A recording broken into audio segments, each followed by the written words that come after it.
বাঘ ঐ বাঘ মহানগৰীৰ পদুমবৰীত বাঘৰ আতংক বাঘ খেদিবলৈ হাতে হাতে লাঠি জোং লৈ আহিল ৰাইজ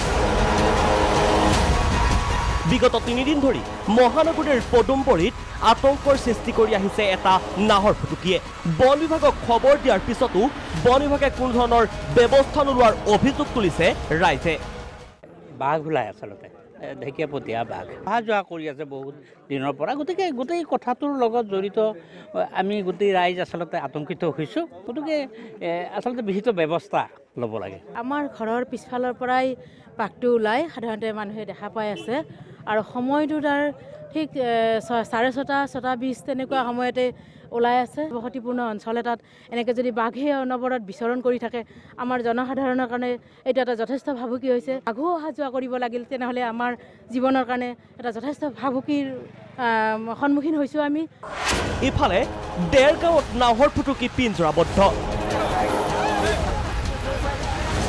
দেৰগাঁৱৰ কুৰালগুৰি শিঙৰাজানত পুৱাই ৰাইজৰ মাজত আৰম্ভ হ'ল দৌৰা-দৌৰি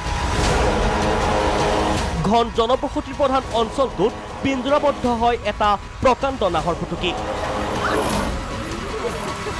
একে অঞ্চলতে 16 ফেব্ৰুৱাৰীটো পিঞ্জৰাবদ্ধ হৈছিল এটা নাহৰ ফুটুকি এক প্ৰকাৰ বাঘৰ মুক্ত বিচৰণস্থলীত পৰিণত হৈছে দেৰগাঁও এটা বাঘে মাৰিব পৰা নাই দুটা বাঘে হয় দুইফালৰ পৰা ধৰি পেলাই বাঘটো ফালি পেলালে সেই ছাগলীটোকে আকৌ আজি মানে ভিতৰত বান্ধি দিয়াৰ পিছত সেইটোকে আকৌ খাবলৈ আহি পেলাই এই বাঘটো পিঞ্জৰাবদ্ধ হৈছে এটা বাঘ চাইডত আছিল এটা বাঘ পিঞ্জৰাবদ্ধ হৈ একে সময় পৰ্যায়ত আৰু আছে ইয়াত পোৱালিও আছে আৰু প্ৰায় 20-30টা বাঘ ইয়াত আছে বুলি আমি মানে অনুমান কৰিছোঁ আৰু আমি আজি 4 দিন মানৰ আগতো পিঞ্জৰা পাতিছিলোঁ আবদ্ধ হৈছে এটা মাইকী বাঘ আজিও আমি পুনৰ এটা মাইকী বাঘ আবদ্ধ কৰি আমি নামবৰ হাবিৰ ভিতৰত সুকলমে বাঘটো জীৱিত অৱস্থাত এইবলৈ যত্ন কৰিছোঁ মালিগাঁৱৰ পৰা ছাইদুৰ ৰহমান আৰু দেৰগাঁৱৰ পৰা আব্দুল মান্নাফ ৰিপৰ্ট প্ৰাগ নিউজ